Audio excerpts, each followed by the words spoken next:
गणानां त्वा गणपतिगुं हवामहे कविं कवीनामुपमश्रवस्तमम् ज्येष्ठराजं ब्रह्मणां ब्रह्मणस्पत नः शृण्वन्नोतिभिः सेदसादनम्।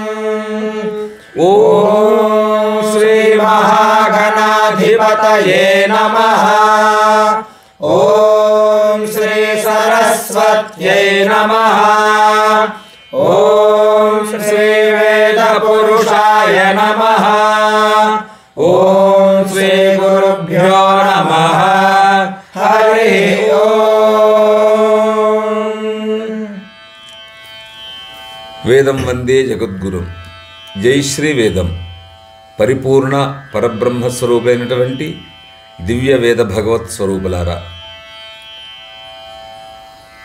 భారతదేశములో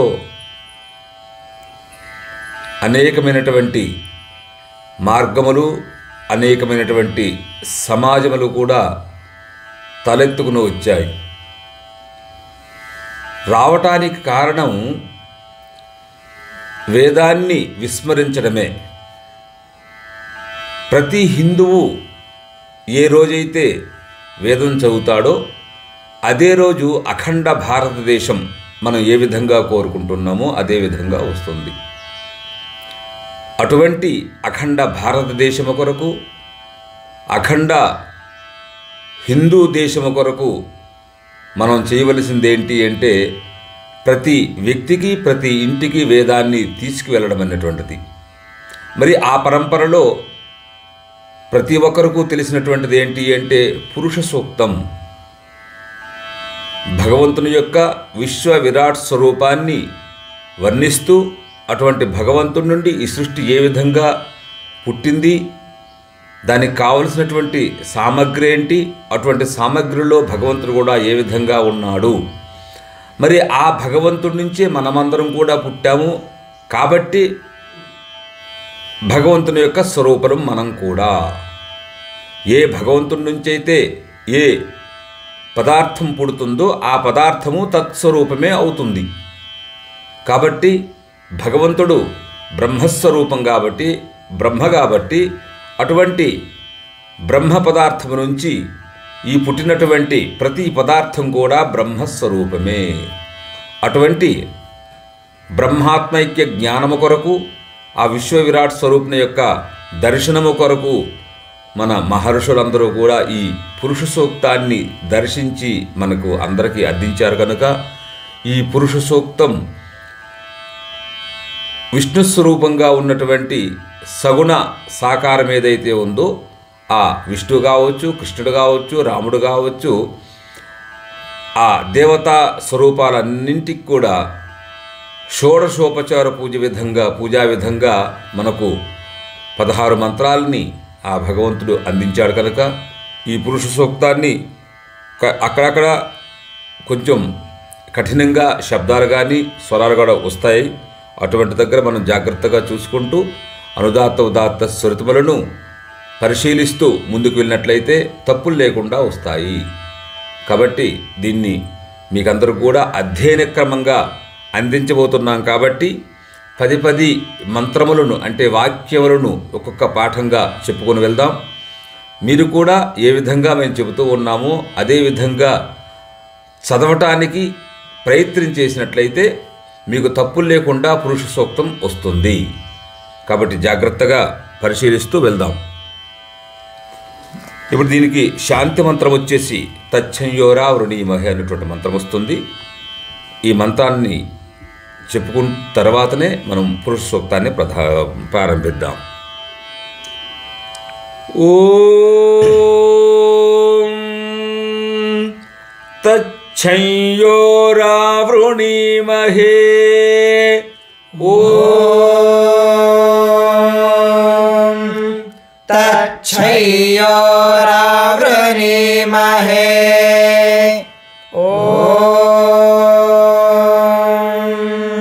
తచ్చంయోరా వృణీమహే.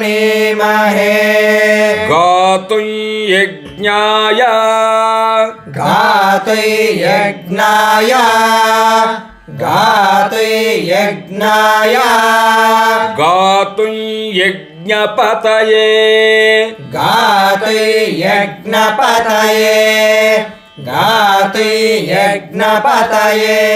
दैवी स्वस्तिरस्तु नः दैवी स्वस्तिरस्तु नः दैवी स्वस्तिरस्तु नः स्वस्तिर्मानुषेभ्यः स्वस्तिर्मानुषेभ्यः स्वस्तिर्मानुषेभ्यः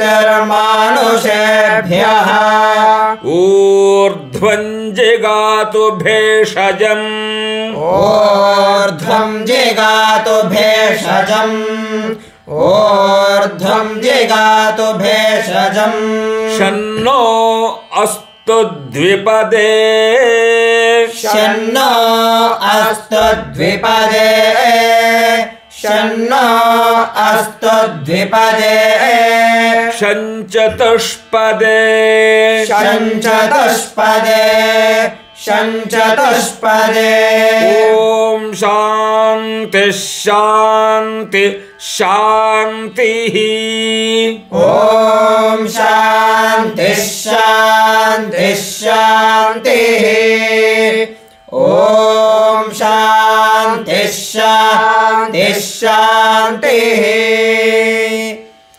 శాంతి మంత్రం తర్వాత పురుష సూక్తం వస్తుంది. అయితే కొన్ని గుర్తుపెట్టుకోవాల్సినవి ఏంటంటే పాత వాళ్ళందరికీ కూడా తెలిసి ఉంటుంది దాని యొక్క ఉచ్చారణ పద్ధతి. ఎప్పుడైతే అనుస్వారం వస్తుంది, ఇప్పుడు చూడాలంటే గాతుం యజ్ఞాయ, అటువంటప్పుడు అనుస్వారం తరువాత యకారం ఉంది కాబట్టి గాతుయ్య అంటే 2 యకారముల యొక్క ఉచ్చారణ వస్తుంది. అదే వకారం ఉంటే 2 వకారాలు, అదే లకారం ఉంటే 2 లకారాలు వస్తాయి. అదే అనుస్వారం తర్వాత కా ఉంటే కాఖా గాఘా ఉంటే దాని యొక్క పంచమ అక్షరము ঙా వస్తుంది. అదేవిధంగా చా ఛ జా ఝ ఉంటే ఞా వస్తుంది. టా ఠా డా ఢా ఉంటే అణా వస్తుంది. తా థా దా ధా ఉంటే నా వస్తుంది. పా ఫా బా భా ఉంటే మా వస్తుంది. అదే అనుస్వారమునకు. మరియు ష షా సా హ ఉండేటప్పుడు దానికి గుమ్ము వస్తుంది. ఆ గుమ్ము తర్వాతనే ఒకవేళ షకారం కానీ అంటే షకార సకార రేఫాలు సంయుక్తాక్షరాలుగా ఉంటే మాత్రం ఉగ్గని వస్తుంది. ఒక దగ్గర 2 దగ్గర వస్తాయి కాబట్టి మీకు మరలా తెలియజేస్తాం కాబట్టి గమనించుకోవాలి.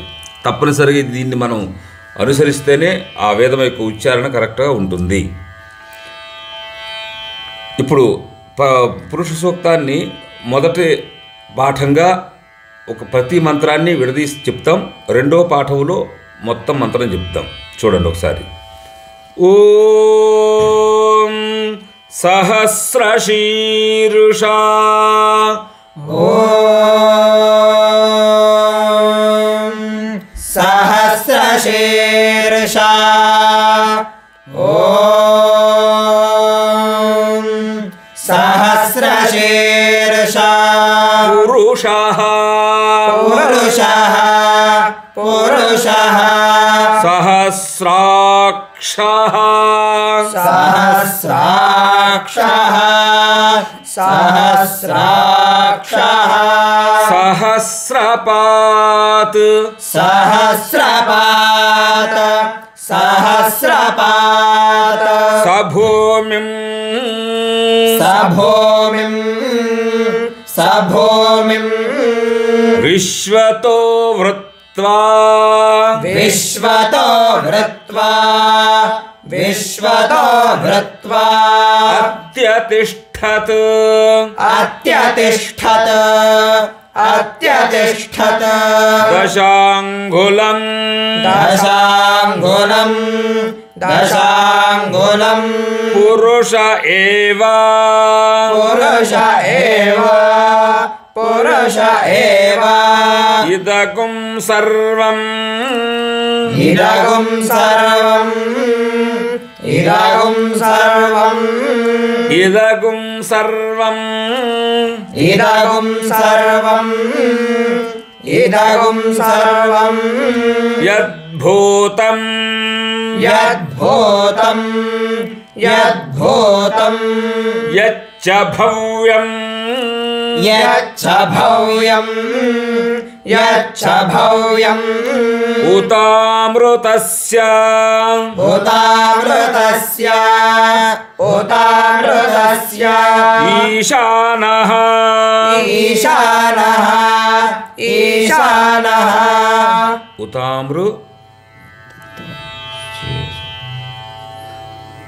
उत अमृतत्वस्य ईशानः उतामृतत्वस्य ईशानः उतामृतत्वस्य उतामृतत्वस्य उतामृतत्वस्य ईशानः ईशानः ईशानः यदन्नेन यदन्नेन यदन्नेन अतिरोहते अतिरोहते अतिरोहते एतावानस्य एतावानस्य एतावानस्य महिमा महिमा महिमा अतो ज्यायान् अतो ज्यायान अतो ज्यायान च